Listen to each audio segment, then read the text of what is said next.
परम पिता परमात्मा परम पूज्य कबीर परमेश्वर जी, कबीर साहिब जी,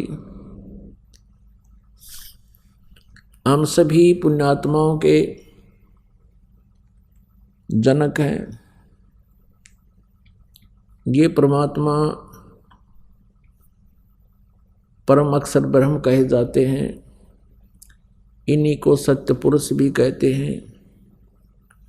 सत्य पुरुष का अर्थ होता है अविनाशी परमात्मा, पुरुष मीन प्रभु,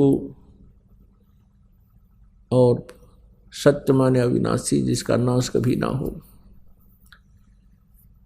इसी के भाषाभिन्न या पर्यायवाची बहुत शब्द बन जाते हैं। परम अक्षर ब्रह्म, अकाल मूर्त, शब्द स्वरूपी राम, सतपुरुष, ये वो परमात्मा है जो सब ब्रह्मांडों का रचनहार है और जो बनारस में काशी शहर में, भारतवर्ष के काशी शहर के अंदर एक जुलाहे की भूमिका किया करते थे, जो धानक कहलाते थे। ये पूर्ण परमात्मा है, असंख्य ब्रह्मांड के स्वामी। पुण्यात्माओं, परमात्मा की पहचान कैसे की जा सकती है? परमात्मा की पहचान करने के लिए हमने जो आधार बना रखा था वो ये था, जैसे श्री कृष्ण जी ने मोरध्वज राजा के पुत्र ताम्रध्वज को आरे से दो भाग करवा के जो मृत्यु को प्राप्त हो गया था उसको जीवित कर दिया। जिस कारण से हमने भगवान श्री कृष्ण जी को सुप्रीम पावर मान लिया। इसको कहते हैं चमत्कार परिचय। पर्चा बोलते हैं इसको, पर्चा, परिचय भी शुद्ध हिंदी में परिचय कहते हैं, यानी पहचान प्रभु की। उन परिचयों में जो लक्षणों में से एक ये भी है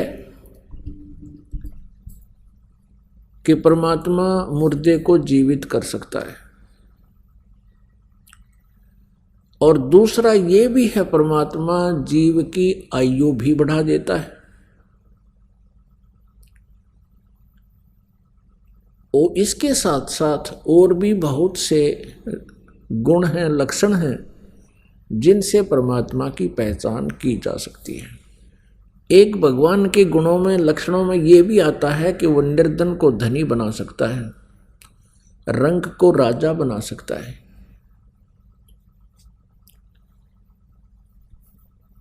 और एक ये भी पहचान है कि उसके विषय में हमारे सदग्रंथों में लिखा हुआ है। परमात्मा के गुणों की जानकारी हमारे पवित्र सदग्रंथ भी बताते हैं। जिस परमेश्वर के लक्षण, जिस परमेश्वर के सर्वचिन्ह इन सभी बातों पर खरे उतरते हैं, सभी पॉइंटों पर, सभी केंद्रों पर, वो परमात्मा है, वो परमेश्वर है। इसके पहचानने के लिए हमने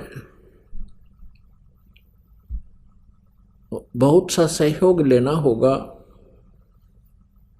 जैसे हमारे पवित्र सदग्रंथ जो बताते हैं भगवान के गुणों की जानकारी, वो हमारे लिए स्वीकार्य होगी, होनी चाहिए और होगी, क्योंकि भगवान की जानकारी हमें सदग्रंथों से ही प्राप्त हुई है। और हमारे जो पहले वाले गुरुजी थे वो यही कहा करते थे कि शिव पुराण में ऐसा लिखा है, वेदों में ऐसा लिखा है, श्री दुर्गा पुराण में ऐसा लिखा है, श्री विष्णु पुराण में ऐसा लिखा है, और श्री मार्कंडे पुराण में ऐसा लिखा है, श्री ब्रह्मा पुराण में ऐसा लिखा है। और वो साथ में संस्कृत भी बोला करते थे। तो हम ये सोचा करते थे कि इन महापुरुषों ने सदग्रंथों को ठीक से समझा है, क्योंकि ये संस्कृत लैंग्वेज से, संस्कृत भाषा से परिचित है। तो हमें कोई शंका नहीं रही। क्या शंका नहीं रही कि ये झूठ बोल रहे हैं। इसलिए हमने इनके प्रत्येक वाक्य को, प्रत्येक आदेश को शिरोधार्य किया। और जैसा भी इन पूर्व के ऋषि गुरु महापुरुषों ने, मंडलेश्वरों ने, आचार्यों ने, महंतों ने हमें जो ज्ञान दिया, हमने उसको स्वीकारा। किस लिए स्वीकारा? कि हमने परमात्मा की खोज है, परमात्मा की चाह है। आत्मा का परम सहारा परमात्मा है, और जो आत्मा को सुख मिलेगा वो परमात्मा से मिलेगा। परमात्मा हमारे प्रारब्ध के कर्मों को भी नाश कर देता है। परमात्मा के गुणों में ये भी है कि परमात्मा परमेश्वर पूर्ण ब्रह्म हमें साप से भी मुक्त कर सकता है, श्राप से। जैसे हमें इन 3 तापों से भी परमात्मा मुक्त कर सकता है। तो ये सभी लक्षण परमात्मा में होते हैं। प्रथम लक्षण जो हमने लिया है कि भगवान श्री कृष्ण ने मोरध्वज के पुत्र ताम्रध्वज को आरे से, एक आरी से 2 फाड़ करवा के उसके माता पिता से, क्योंकि पहले साधु संतों के विचारों आदेश का बहुत पालन करते थे, श्रद्धालु व्यक्ति होते थे, और वो समझते थे कि ना जाने किस भेष में भगवान ही आ गया हो, इसलिए संत के आज्ञा का वो पालन करते थे। उस समय संत लोग जो है बड़े सिद्धि युक्त होते थे। सिद्धि क्या होती है? कि ईश्वरीय भक्ति से, परमेश्वर की भक्ति से उन्होंने कुछ संग्रह कर ली होती है, पावर परमात्मा की ही पावर को संग्रह कर लेते हैं। जैसे इन्वर्टर होते हैं, इन्वर्टर चार्ज कर दिए जाते हैं तो वो उनकी बैटरी चार्ज हो जाती है, कुछ समय के लिए बहुत कार्य काम चलाऊ कर देते हैं। तो वो पावर है, कहाँ से ग्रहण की उसने? थर्मल प्लांट से। तो एक इन्वर्टर थर्मल प्लांट जितना कार्य नहीं कर सकता, इतनी क्षमता उसकी नहीं हो सकती। तो जितने भी ऋषि महर्षि जिनमें सिद्धियाँ थी, जिन्होंने 7 समंदरों को पी लिया फिर वापस छोड़ दिया, जिन्होंने पहाड़ उठा लिए, आकाश में उड़ गए, ये इन्वर्टर थे। और जैसे श्री कृष्ण जी ने ताम्रध्वज को जीवित कर दिया, सुदामा जी का महल बना दिया, ये श्री कृष्ण तक भी इन्वर्टर थे, वो थर्मल प्लांट नहीं थे। अब ये एक बार ये बात जो दास ने कही है तो ये बड़ी खटकेगी उस व्यक्ति को जिसने आज तक ये तत्व ज्ञान नहीं सुना और लोक वेद से वो रंगा गया है।